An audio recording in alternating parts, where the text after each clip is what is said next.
امثال کی کتاب اس کا 5واں باب۔ اے میرے بیٹے، میری حکمت پر توجہ کر، میرے فہم پر کان لگا، تاکہ تو تمیز کو محفوظ رکھے اور تیرے لب علم کے نگہبان ہوں۔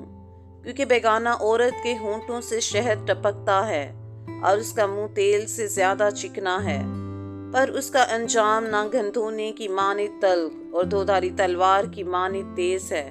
اس کے پاؤں موت کی طرف جاتے ہیں، اس کے قدم پاتال تک پہنچتے ہیں، سو اسے زندگی کا ہموار راستہ نہیں ملتا۔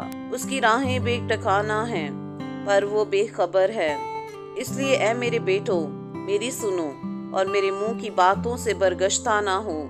اس عورت سے اپنی راہ دور رکھ اور اس کے گھر کے دروازہ کے پاس بھی نہ جا۔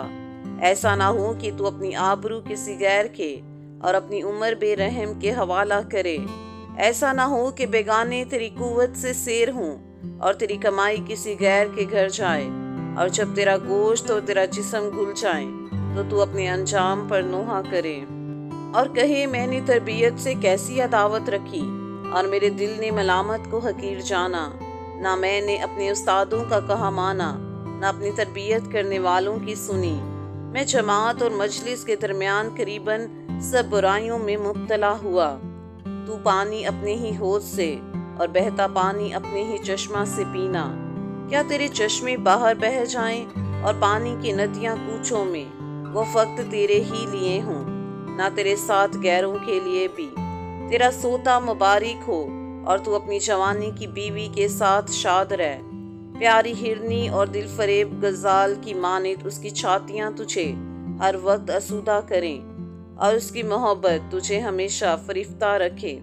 اے میرے بیٹے، تجھے بیگانہ عورت کیوں فریفتہ کرے اور تو غیر عورت سے کیوں ہم آغوش ہو؟ کیونکہ انسان کی راہیں خداوند کی آنکھوں کے سامنے ہیں، اور وہی اس کے سب راستوں کو ہموار بناتا ہے۔ شریر کو اسی کی بدکاری پکڑے گی اور وہ اپنے ہی گناہ کی رسیوں سے جکڑا جائے گا۔ وہ تربیت نہ پانے کے سبب سے مر جائے گا اور اپنی سخت حماقت کے سبب سے گمراہ ہوگا۔